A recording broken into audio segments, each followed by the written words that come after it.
E aí, tá tudo bem com você? Eu sou o Wellington Calazans e tenho o prazer de conversar hoje com um dos políticos mais influentes do Brasil e uma das pessoas mais queridas pelo espectro à esquerda da política do nosso país. Estou falando de Roberto Requião, eu chamo de senador Roberto Requião, porque ele marcou no seu último mandato como senador uma época nesse momento que o Brasil vive hoje. Ele foi decisivo para esclarecer uma série de assuntos e temos a honra de conversar com ele aqui no Portal Disparado sobre todo aquele processo e desde os dias de hoje, o que é que está acontecendo no Brasil, o que nós podemos esperar daqui para frente, o que é que o povo pode esperar ou pode fazer para que o Brasil venha a ser um país melhor, o que não é muito difícil, né? Ser melhor do que é hoje. Senador Roberto Requião, eu chamo sempre de senador. Bem-vindo aqui ao Portal Disparada. Boa tarde, um bom dia. No Brasil, 9h30 e aí na Suécia, 2h30, você me disse. Isso. Boa tarde, é um prazer bater um papo com você, mas vamos lá. Pois é, o prazer é todo meu. Senador, eu queria ouvir a sua opinião sobre o Brasil pós-Guedes. Vai haver Brasil após essa terra arrasada promovida pelo Paulo Guedes? O Brasil com Guedes já está numa situação difícil. Ontem se divulgou que 50% da população em idade de trabalho está desempregada. Nós estamos numa situação muito ruim. No início do ano, antes do coronavírus, do Covid-19, nosso PIB tinha caído 1,5%. Então, nós estamos realmente numa situação muito difícil. Não é de agora, Wellington. Em 1980, quando os milicos estavam no poder, que eram autoritários, fascistas, mas nacionalistas, o Brasil produzia industrialmente mais do que os tigres asiáticos, mais do que a Tailândia, a Malásia, a Coreia do Sul e a China. Hoje nós não produzimos industrialmente 10% do que eles produzem. Em função do quê? A submissão do Brasil à Guerra Fria, aquela loucura de anticomunismo americano, a liberdade de um lado, a opressão do comunismo do outro. Isso acabou. O comunismo não existe mais no mundo da forma como se manifestava essa época.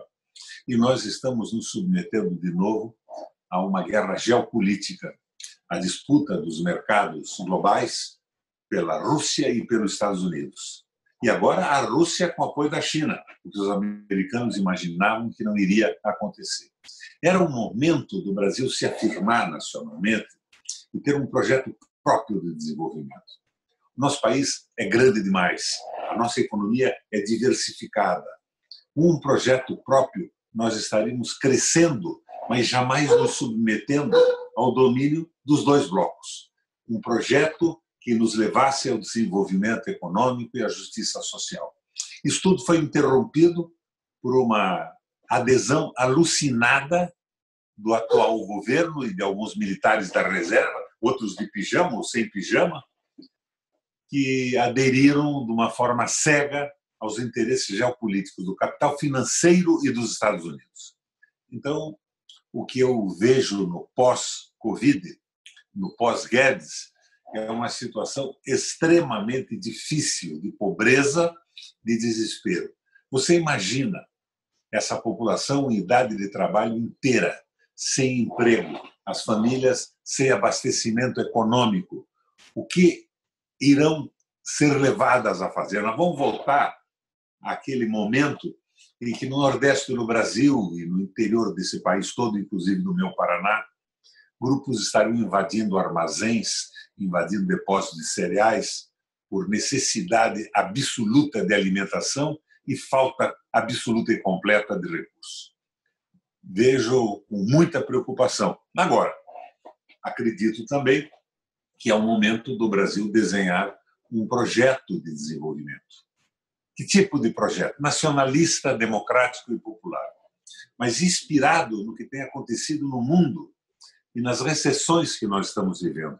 Nós temos que dar uma olhada no que aconteceu com a União Soviética. A União Soviética aluiu, primeiro com a glasnost, que era o degelo, depois com a perestroika, que é a reconstrução.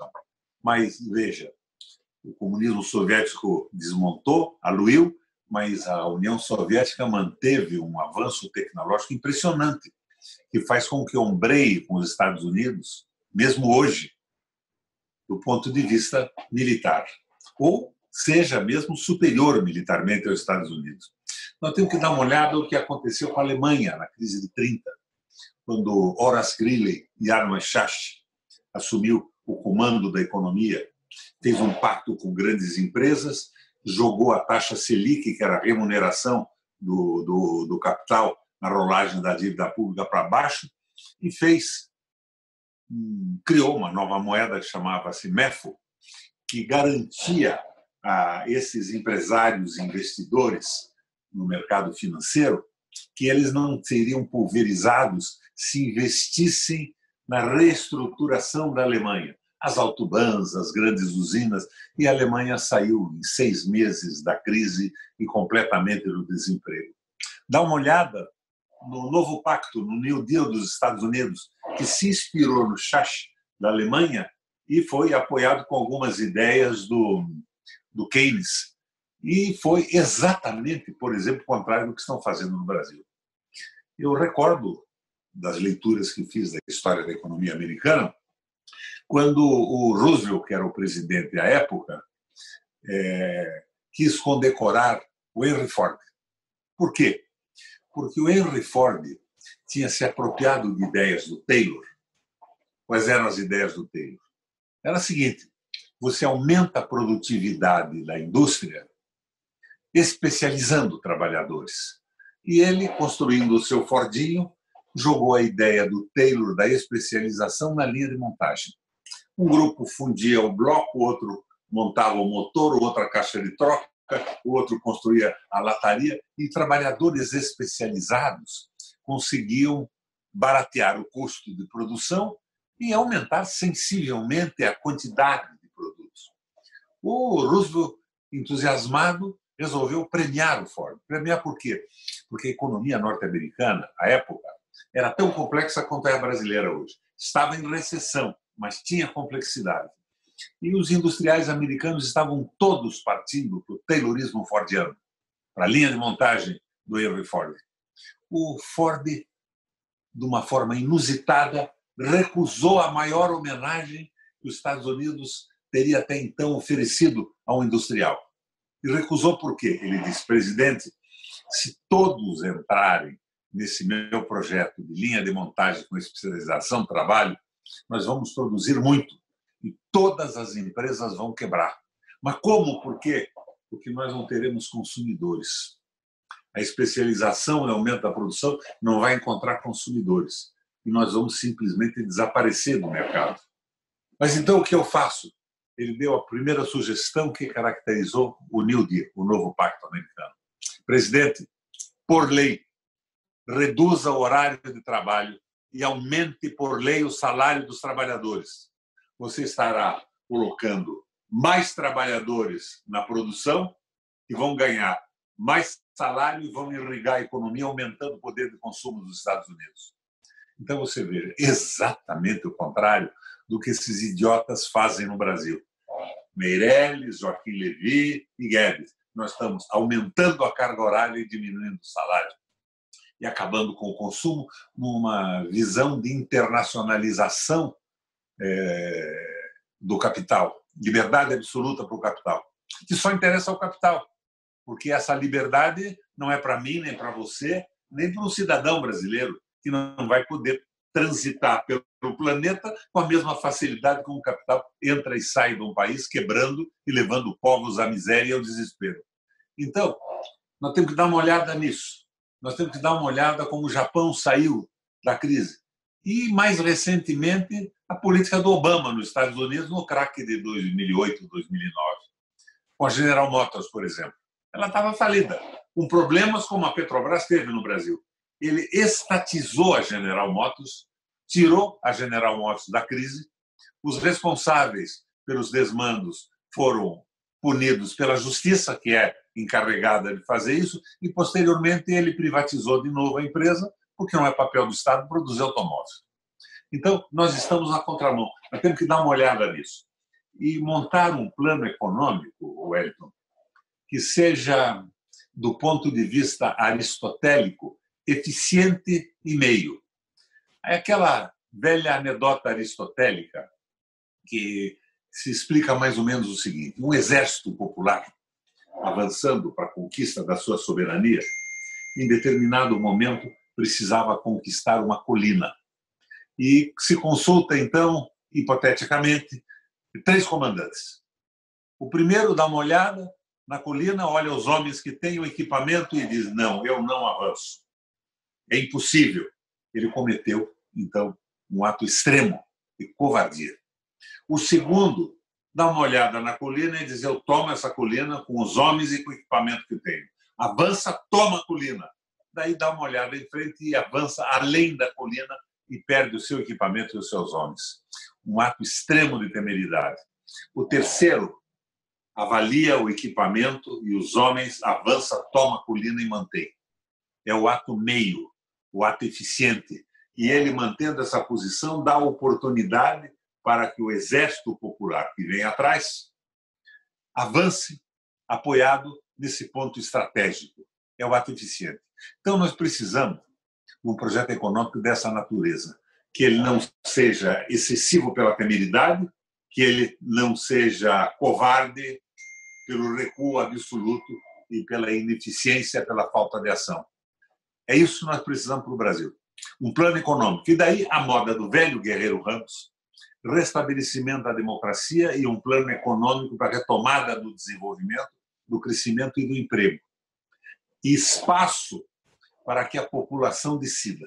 Os partidos devem ter, nesse momento, um plano só, uma frente nacional. Posteriormente, ou paralelamente, devem estar discutindo internamente para, restabelecida a democracia, cada partido colocar para a população as suas ideias e a população decide o caminho que vai reconstruir a política, o desenvolvimento econômico, a administração pública. É por aí que eu acho que tem que acontecer. Não vejo, no entanto, uma grande disposição dos pré-candidatos a presidente da República a isso. A vaidade tem evitado a construção de uma frente política. Vamos chegar a isso daqui a pouco. Eu estou conversando aqui com Roberto Requião, que foi senador até muito recentemente, um dos políticos mais influentes, uma opinião sempre importante para todos aqueles que amam a política no Brasil. Eu gostaria de saber, senador, se esse conjunto de sugestões e essa análise profunda que foi feita, inclusive, com um apanhado histórico, ela às vezes esbarra na falta de consciência do povo brasileiro da importância disso. E aí eu quero entrar numa questão que o senhor sempre conversou muito, todas as vezes que eu o entrevistei, em todas as suas lives e outras entrevistas e etc., que é a questão da comunicação. Nós não temos uma comunicação forte. A sociedade brasileira, com todo respeito ao público que está me assistindo, que talvez nem me conheça, esteja me conhecendo hoje através da fama e da importância do senador Roberto Requião, a sociedade brasileira que é extremamente alienada à política, não tem uma profundidade muito grande nas questões essenciais da economia, estão muito presas à fulanização, e essa fulanização é outro aspecto que nós temos que conversar também aqui, atrapalha muito o debate. O senhor acredita que sem essa comunicação forte, sem essa consciência coletiva e o pensamento liberal ocupando todo o espectro da política, haverá condição de reagirmos a essa destruição que o senhor falou, que tem sido praticada pelo Guedes? Eu acho que sim. Mas veja, a população, e hoje, em parte, apoia o Bolsonaro. Vou te surpreender agora. Eu vi uma pesquisa da Vox Populi hoje de manhã. O Bolsonaro tem apenas 8% de apoio inafastável. Apenas 8%. Essa população que votou no Bolsonaro, esse eleitor que votou no Bolsonaro, é o mesmo que elegeu o Fernando Henrique, que elegeu o Collor e que elegeu o Lula. e depois se frustrou com erros na condução do governo. O governo da Dilma, por exemplo, acabou cedendo à pressão financeira e colocando Levi na frente da condução econômica do país. Era Meirelles, Levi, que são a mesma coisa que o nosso companheiro ministro hoje, o Guedes, que é completamente amalucado. Não tem ideia, não entende economia, ele não sabe o que está fazendo lá. Ele é um mandalete da banca. Mandalete da banca. E nenhuma empatia com a população brasileira. Esse é o grande problema dessa chamada elite brasileira. Ela não se identifica mais com o nosso povo. Ela está mais identificada com os países europeus, com o processo civilizatório da França, da Alemanha, dos Estados Unidos, do que com o Brasil. Não tem empatia, não se coloca no lugar da população. Não são economistas, são financistas, escravizados ao interesse dos seus patrões, os detentores do dinheiro. Eu acho que a gente tem que pensar nisso, a moda do Gramsci, do velho Antônio Gramsci. Nós temos que dividir a militância política ou a política em intelectuais orgânicos, os que são capazes de sentir o que o povo sente e de pensar soluções, em quadros médios, que são capazes de entender isso, e em militantes, que percebem o acerto das propostas e levam o movimento político para frente. Você não pode esperar que a população inteira brasileira seja especialista em economia, que vai estudar o Horace Greeley e Al-Mashach, que vai estudar o Keynes nos Estados Unidos, que vai ver o que o Japão está fazendo. O mesmo, e aí eu acho que nós temos que pensar com muito cuidado no que a China está fazendo. A China, dizem os de direita no Brasil, está realizando o capitalismo de Estado. Ela se converteu ao capitalismo. Não é assim. A China tem um planejamento muito firme na mão do Partido Único. Veja, eu não simpatizo com isso, mas, ao mesmo tempo, ela descentraliza a operação. Ela não está disposta a criar estatais para operar a economia. Como tem regras muito firmes no interesse da soberania e do desenvolvimento do país, ela descentraliza a operação. Pode ser privada, cooperativas e várias maneiras que vão surgindo no processo de crescimento econômico. E a China, nos últimos anos, quem chama atenção para isso é o Jimmy Carter, numa carta ao Donald Trump. Você deve ter lido. Ele diz o seguinte: Donald, eu compreendo o medo que você tem de que a China nos ultrapasse, mas entenda, Donald Trump, que nas últimas décadas, nos últimos 30 anos, mais ou menos, ou um pouco mais, os Estados Unidos investiu 300 trilhões de dólares nas Forças Armadas e esqueceu da tecnologia interna, da robotização, do desenvolvimento social do país. E fez isso porque ele queria dominar no mundo a geração de energia e a extração de minérios importantes e estratégicos, fundamentalmente o petróleo. Derrubou governos, se envolveu em guerras externas de uma forma alucinada. Enquanto isso, os chineses, que receberam os investimentos norte-americanos em função da precariedade da sua legislação trabalhista, do pouco salário dos trabalhadores, foram utilizados pelos capitais americanos que saíram dos Estados Unidos para não enfrentar o custo de mão de obra interno. Os chineses foram assimilando tecnologia e investiram em trem-bala, investiram em tecnologia avançada nas indústrias, construíram novas cidades, a exemplo das New Towns na Inglaterra, no pós-guerra, e agora estão fantasticamente numa espécie de plano Marshall, com a Rota da Seda, viabilizando um desenvolvimento regional impressionante. E não interferiram militarmente em lugar algum do mundo. Cuidaram do seu crescimento interno, robotização, tecnologia, evolução, emprego. Então, é por aí. Aliás, faço um parênteses até para fazer uma observação agora que eu fiz ontem num debate com os meus amigos do MST. Eu, Wellington, visitei a China muitas vezes e eu tinha paixão por aquele esquema de produção agrícola da China. Famílias, pequenas propriedades, todo mundo trabalhando, mas de repente não deu mais. A China precisava de produção em escala. Ela tirou 300 milhões de pessoas do campo, trouxe para as cidades, construiu cidades novas, para viabilizar uma produção em escala maior, para viabilizar, de certa forma, a alimentação do seu povo, que é suprida no mundo inteiro, e o Brasil é um dos grandes fornecedores de alimentos da China. Então, nós temos que entender isso também. A reforma agrária, nós temos que pensar na modificação das relações de trabalho no mundo. No Brasil, esses idiotas estão aumentando a carga horária e diminuindo o salário. Na Alemanha, hoje, o pessoal ligado a setores avançados e informatizados, bancos, por exemplo, tiveram a sua carga horária reduzida para 30 horas semanais.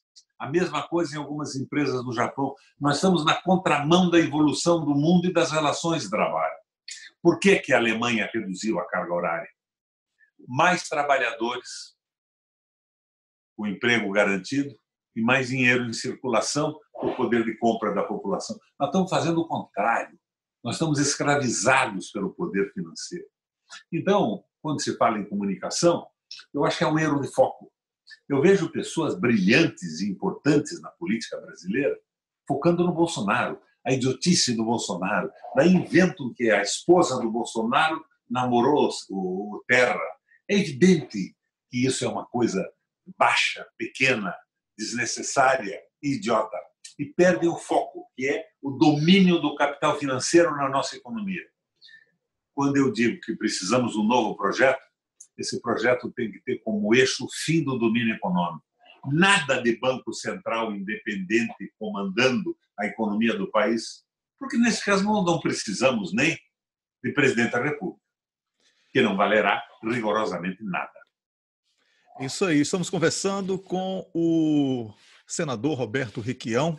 Eu sempre vou chamá-lo senador Roberto Requião, que tenho que dar essa satisfação aqui ao público, que pode ficar questionando com essa coisa de internet, as pessoas se sentem no direito de fazer as correções, e eu acho que isso também é muito importante, mas mais militante da política do que senador, ex-governador. Fui senador 2 vezes, governador 3 vezes, prefeito de Curitiba 1 vez e deputado estadual. Sempre na mesma linha, a linha da empatia com a população, da geração de emprego e do desenvolvimento nacional, tendo em vista a soberania do nosso país.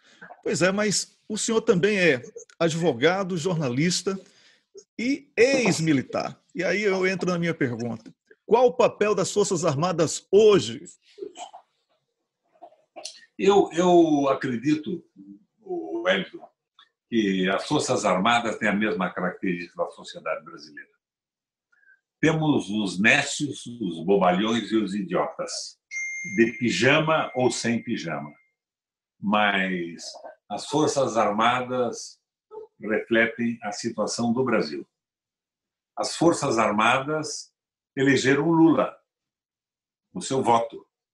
No Brasil, os militares votam. Então, eu acho que falta um projeto que mobilize essa gente. E tem esses maluquetes que estão junto com o Bolsonaro, com pijama, sem pijama, acreditando no Olavo de Carvalho, dizendo que a Terra é plana. Isso é extremamente deprimente para mim. Eu sou militar da reserva. Eu fiz CPOR, R2, reserva não remunerada. Aliás, é o meu problema hoje. Eu nunca me preocupei muito com isso e hoje eu estou sem mandato e estou aposentado pelo INSS. Eu me mantenho com R$ 2.700 por mês, o que no Brasil é quase nada.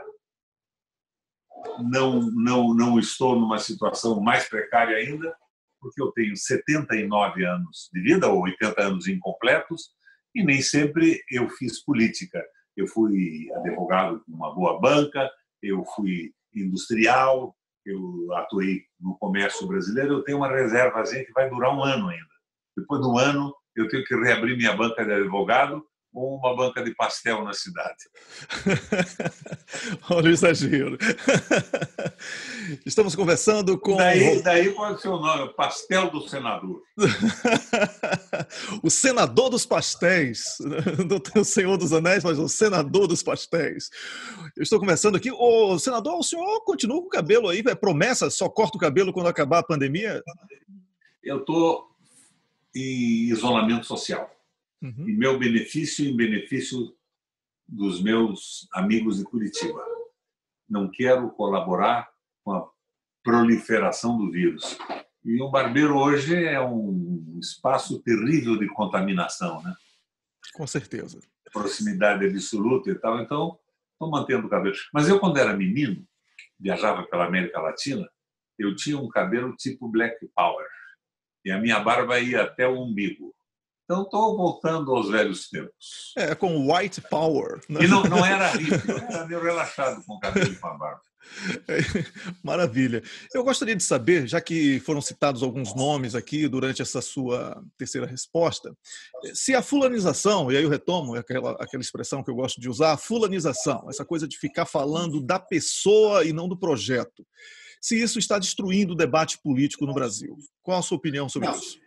Isso está subordinando o debate político à ambição de algumas pessoas de serem candidatos e possivelmente eleitos à presidência da República. Então, eles começam a fazer concessões para cá e para lá.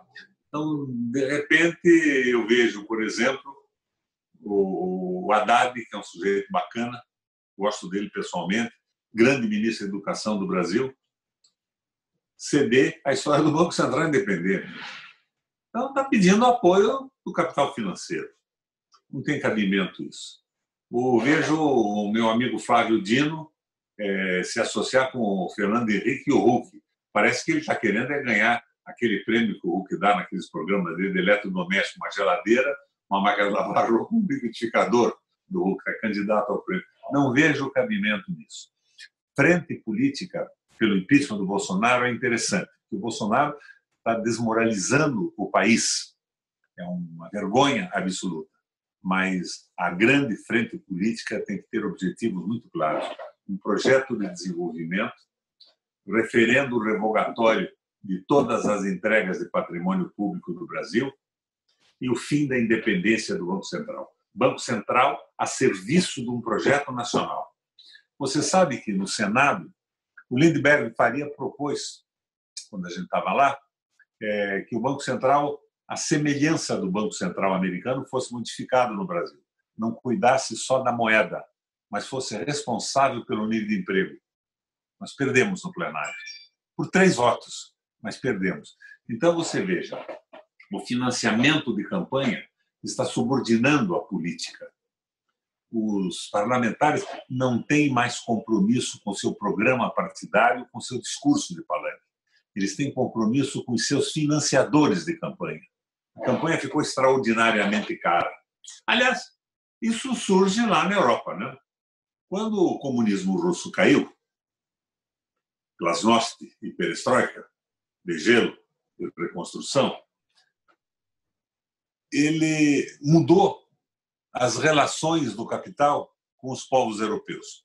Porque durante a vigência do comunismo, o medo de que tudo fosse comunizado fez com que os detentores do dinheiro acabassem cedendo a reivindicações populares. Voto feminino, direito dos trabalhadores, respeito às minorias étnicas, e houve um processo civilizatório avançando.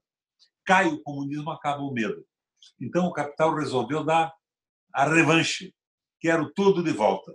Como é que ele funcionou? Em primeiro lugar, a precarização do Estado. Qualquer modalidade que o Estado seja gerido, com a magnificação do Banco Central. Poderes para o Banco Central e o Estado virava apenas um órgão repressor de movimentos populares do povo que não se conformava em ter diminuído os direitos conquistados nos últimos anos. Segundo lugar, a precarização do parlamento, com a financiarização das campanhas, o custo absurdo e, como eu disse, os políticos eleitos no executivo ou no legislativo têm compromisso só com seus financiadores e não com o programa partidário e com o discurso eleitoral. E, em terceiro lugar, e aí a forma mais cruel, a precarização do trabalho. O fim da legislação trabalhista, o fim da aposentadoria pública e tudo mais. E isto refletiu também no Brasil, com aquela ponte para o futuro, escrita por aquele porra louco do Marcos Lisboa, do Instituto IFESP, um troço assim, lá de São Paulo. Então, é esta a situação que nós temos que enfrentar. Nós temos que ter um projeto muito claro. Por isso que essa história de frente ampla, estamos juntos, é uma vigaria. Junto do quê? Junto do Huck e do Fernando Henrique. Eles não gostam do Bolsonaro. O Bolsonaro se veste mal, é um tosco, é um grosseiro e não senta à mesa corretamente, não sabe escolher o talher e que copo toma o vinho. O branco e o tinto. Mas eles adoram o Guedes. Eles não querem impeachment do Bolsonaro. Eles querem colocar um garrote no Bolsonaro, segurar o Bolsonaro, mas manter o liberalismo econômico que já faliu no mundo, faliu na Europa, inviabiliza governos na Alemanha, na Espanha. E esse liberalismo moribundo pede asilo no Brasil e esses malucos aceitam. Uma elite agrária pouco informada está cometendo a revelia dos seus desejos, o próprio suicídio. Ou seja, agora inventaram que podemos vender terra para capital estrangeiro sem limite de tamanho. Daqui a pouco vai desaparecer o proprietário agrícola nacional.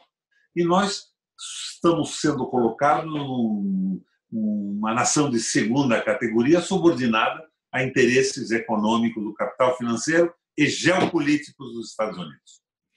Pegando exemplos mais próximos dessa realidade que o senhor colocou em relação à Europa, eu que moro aqui na Europa, mas mais próximos do Brasil, da realidade brasileira, temos aí os casos da América Latina, né? Temos o México, que foi expoliado, nós temos o Chile, e o Guedes, né, faz parte daquela destruição, e no continente africano nós temos os exemplos de países que viraram terreno de exploração e praticamente foram inviabilizados na sua produção nacional. Então, eu acho que é uma questão de preguiça também. Basta olhar o livro, né? Porque está tudo escrito aí. Esse fracasso que foi narrado com muita propriedade pelo senhor, ele é uma coisa já provada. E não há mais condição de tomar o Brasil, um país de 210 milhões de habitantes, como um modelo de laboratório para modelo agrário, como as grandes fazendas da Inglaterra na África. Exatamente. O dia que a Inglaterra saiu, não sobrou nada. Exatamente. Terra arrasada até hoje. Enriqueceu os ingleses durante um período. Então é isso que a gente tem que entender. O Brasil, no entanto, é grande. E o atual governo agora fechou embaixadas brasileiras na África. São completamente idiotas. Não têm visão nacional. Eles não se identificam com o nosso país e com o nosso povo. Eles resolveram, naquela cabecinha limitada deles, que o mundo está dividido hoje, não mais ideologicamente, mas está dividido por dominação comercial entre Estados Unidos e Rússia. No início achavam que a China ficaria com os Estados Unidos, entraram na China pesadamente, mas a China acabou se entendendo com a Rússia. Então estão de um lado. E nessa disputa nós somos peões, nós não podemos ser peões. O Brasil é importante demais para se submeter ou a China e a Rússia, também não acho graça nisso. O que a China quer no Brasil? Eu tive uma reunião com o embaixador chinês em São Paulo, a Cátia Abreu e outros senadores. E eles disseram de repente, não, nós queremos muito investir no Brasil. Eu tentei aprofundar isso. Eles queriam terra no Nordeste para plantar cana. Para que nós precisamos de chinês plantando cana no Brasil? Mas eles precisam da cana para o abastecimento interno do seu país. Eles estavam liquidando o consumo da gasolina pura para diminuir a poluição, então queriam uma mistura. Agora você vê, são interesses deles, são legítimos, mas não são legítimos para nós. Então nós temos que nos livrar desse jogo, dessa disputa, dessa guerra fria que se inicia não ideologicamente, mas pelo controle do comércio no planeta. E naquele velho consenso de Washington, estamos destinados a ser uma fazenda.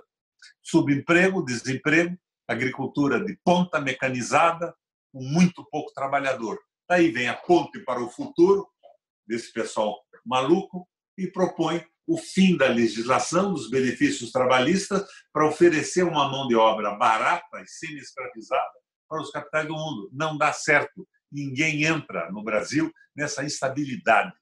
E por isso também Eles querem a cabeça do Bolsonaro, que é um porra louca, desmoraliza tudo, mas querem manter o entreguismo. Não são brasileiros, não são patriotas, não têm identidade nenhuma mais com a população. Com pijama ou sem pijama. São uma negação. Agora você veja, Wellington, eu era jovem ainda, militante dos movimentos estudantis, aguerrido, tão aguerrido quanto sou hoje, e lutava contra os militares. Mas eu lembro do Geisel. Eu me opus violentamente à ditadura militar, mas o Geisel era nacionalista, desenvolvimentista, reorganizou a Petrobras, a Vale do Rio Doce, criou a Escola de Engenharia do Exército, aquilo tudo os milicos fizeram.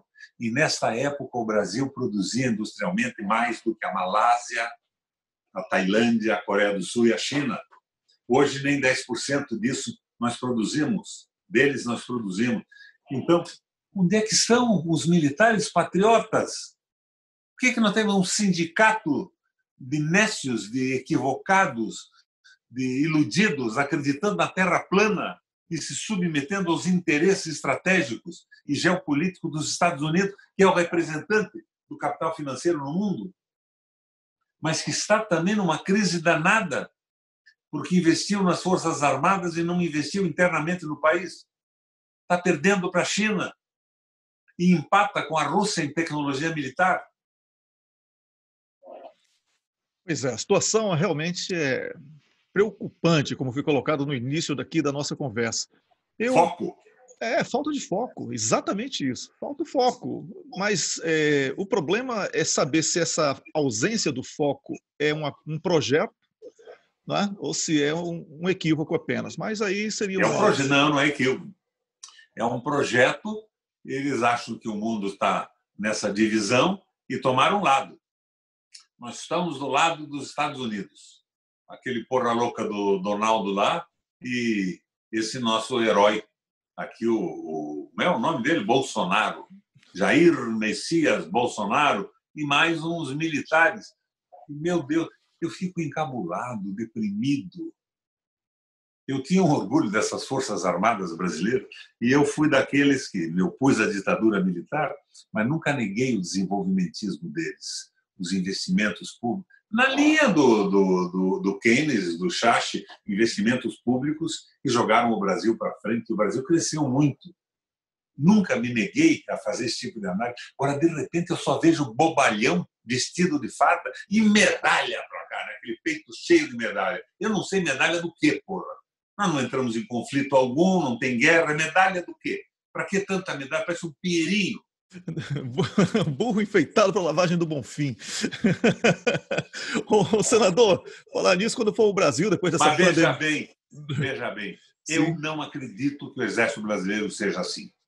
Não, nem eu. Não. Nem eu. Eu também não acredito. Essa cúpula, esse sindicatão, e eles estão abusando. Né? Na reforma previdenciária, eles cortaram o direito e salário do Brasil inteiro e aumentaram dos militares, dos oficiais superiores. É um sindicato político sem a visão política do Brasil, sem patriotismo no peito. Um sindicatão dos mais vulgares. Com certeza. Olha, por falar nisso, quando acabar essa pandemia, vamos tentar ir a Salvador outra vez aí para matar a saudade e conversar pessoalmente sobre tudo isso. Isso vai acabar por algum tempo, Wellington. Eu acho que as viagens e tudo isso vão ter um paradeiro. Eu, por exemplo, que viajo pelo mundo constantemente para não por lazer, mas entender o que está acontecendo nos países. Eu presidi a Eurolat nos últimos anos, 2 anos, Parlamento Europeu Latino-Americano. Minha sede era em Bruxelas e eu, o co-presidente espanhol, nós escolhemos países para fazer as reuniões. Fizemos na Itália, fizemos na Lituânia, fizemos no mundo inteiro, depois um pouco na América Latina também. E conversando com os principais economistas do mundo, vendo o que acontecia e aprendendo muita coisa. Não vai acontecer isso com facilidade mais. Esse Covid veio para ficar. E enquanto não tivermos uma vacina ou medicamentos que resolvam a cura, vai haver uma paralisação no transporte do mundo. As empresas aéreas estão todas quebrando. Agora, aqui no Brasil é gozado. Você sabe que o petróleo hoje está completamente desvalorizado, porque não há consumo. O consumo aéreo acabou, diminuiu de uma forma radical, 90% da movimentação aérea do mundo parou, mas aqui no Brasil a gasolina continua a R$ 4. Nos Estados Unidos estão dando combustível para quem puder estocá-lo. Eles não têm onde estocar o petróleo extraído. O petróleo não vale mais nada. E aqui não, continua o preço muito alto para os acionistas ganharem dinheiro à custa da miséria do povo brasileiro. São os canalhas, o Wellington. É canalice total. O Brasil está na mão dos canalhas a serviço do capital financeiro. Então, isso já responde uma das minhas perguntas sobre a Frente Ampla. Essa Frente Ampla, na verdade, é uma espécie de limpeza de quem apoia Guedes, como o senhor colocou antes aí. Então, não, realmente... é uma tentativa de conseguir indulgência plenária e ganhar uma próxima eleição com apoio da Rede Globo, do capital financeiro, se confundindo a população entre os que são a favor da soberania, têm identidade com o povo e os que não têm. O Fernando Henrique e o Enzo Faleto inventaram a teoria da dependência. Lembra disso? O Brasil não tem industriais capazes, não tem povo trabalhador, nós temos que entregar a gerência do país para capitães de indústria e comandantes estrangeiros avançados, senão não acontece mais nada. É triguismo puro e simples. Eles estão aí voltando. Agora, eles são a favor do Bolsonaro. O PSDB se manifestou contra o impeachment do Bolsonaro. Então, que frente ampla é essa? Frente ampla de apoio ao Bolsonaro? E o menino Hulk distribuindo eletrodoméstico? Um prêmio a favelas. Como diria o próprio Hulk, loucura, loucura, loucura, né, senador? Não, é uma coisa simplesmente... É indefensável isso. Pois Agora, os partidos deviam compor uma grande frente e montar um projeto mínimo no Brasil. Ato meio, ato eficiente, sem exagero. Sem imaginar que vamos começar uma grande revolução, mas devolvendo ao povo a esperança de que é possível progredir com o trabalho, acreditando no país e acreditando no seu trabalho. Só o trabalho produz mercadoria. Eu, quando era estudante, nos palanques, eu contava uma historinha. Eu dizia o seguinte: imagine, companheiros, um tronco partido por um raio. Partido, rojado à beira de uma estrada, é apenas um tronco, um lenho abandonado. Até que o trabalhador, com a sua inteligência e a sua operosidade, se debruce sobre ele. E com o trabalho e a inteligência o transforme num bem econômico. Numa mesa, numa cadeira, numa tábua de lavar roupa. Ele está produzindo riqueza. E só o trabalho e a inteligência do homem produz riqueza. Então, como é possível a gente aceitar que o capital, ou seja, a mais-valia, o trabalho capturado por um grupo de pessoas, seja mais importante que o trabalho e o trabalhador seja relegado ao segundo, terceiro plano? Que é o que estão fazendo no Brasil. Eles estão esperando e apostando que o Covid-19 mate uma grande parte da população rapidamente, porque eles estão em guerra contra o Covid, mas a favor do capital. E o povo pobre e trabalhador que morrer é efeito colateral, para eles não tem importância. Eles querem salvar o sistema e os poderosos. É uma coisa simplesmente absurda e não é entendido por parte da população. Direito à liberdade, liberdade de se contaminar e morrer. Nós estamos sem governo, sem direção. É uma coisa absolutamente ridícula. E fica aí um milico ou outro dizendo: não, nós não aceitamos que tirem um governo, que façam isso, que façam aquilo. Tanto aceitam e gostam que tiraram a Dilma. Pois é. A situação do Brasil, se formos aprofundar, e vamos passar um dia com essa entrevista e não vamos conseguir encontrar as melhores respostas. O certo é que estamos agora também, para concluirmos aqui a nossa entrevista, a nossa conversa, vivendo uma pandemia, como foi colocada aí pelo senhor. Aqui na Suécia, por exemplo, os especialistas dizem que não há nenhuma possibilidade de fazer uma previsão de término dessa pandemia. Certo? O que quer dizer que as implicações econômicas elas vão continuar. porque estamos falando de vidas humanas. Por mais que ocorra no Brasil essa eugenia, que foi citada aí em outras palavras pelo senhor, o povo brasileiro, quando perceber que está sendo vítima de uma propaganda enganosa, de que temos que trabalhar e a nossa independência, nosso direito de ir e vir para o cemitério, só se for isso, tem que ser salvaguardado e etc. Quando o povo perceber que isso é um grande engodo, a tendência de caos social associada à fome, desemprego, como foi colocado também pelo senhor aqui, sobre o percentual elevadíssimo de mão de obra em idade produtiva desempregada hoje no Brasil. O Brasil vai representar 1/3 da população de desempregados no planeta no próximo ano, se continuar nessa tendência de crescimento. Ou seja, nós vamos mergulhar num processo... Qual é a saída? Essa é a minha pergunta. Aqui quem pergunta sou eu. Essa é a minha pergunta. Você leu o Lewis Carroll, Alice no País das Maravilhas? Sim, sim, sim. Em determinado momento, Alice pergunta para o gato que ria: gato, onde fica a saída? E o gato responde: depende. E Alice contesta: depende do quê? E o gato: depende de onde você quer ir. Para onde nós queremos ir? Para o liberalismo econômico, para o sacrifício do povo, ou por uma nova organização de sociedade que pode surgir, não necessariamente surge, mas pode surgir no mundo hoje com essa crise. Essa crise que ressalta a importância dos valores de solidariedade, a importância do Estado na saúde, na educação e tudo mais. Então, a saída depende de para onde nós queremos ir. E daí eu tenho a resposta aristotélica. Não podemos ter um ato extremo de temeridade, que não vai ser sustentável. Não podemos ter o ato de covardia, que é a recusa de participar. O ato de covardia é essa frente do Fernando Henrique e do Huck aí, que a canalha está aderindo. Querem tirar o Bolsonaro e manter o Guedes e o liberalismo. E agora nem o Bolsonaro mais, né? O PSDB já declarou que é bolsonarista desde pequeno. É o ato meio, o ato eficiente, o ato sustentável, restabelecendo o desenvolvimento, a democracia, para que o Brasil discuta os seus caminhos a partir das propostas partidárias. É o que eu vejo como saída democrática.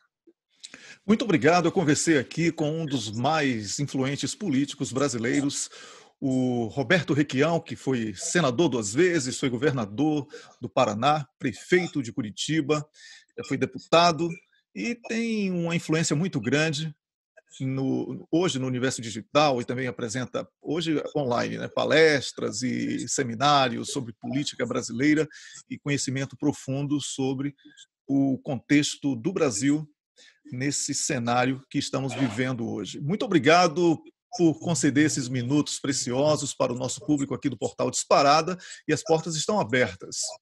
3 horas da tarde na Suécia.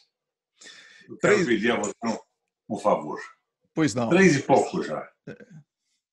Ali pelas 6 horas da tarde, no happy hour, me representa lá no Bar do Gelo e toma uma vodka em minha homenagem. Valeu, Wesley.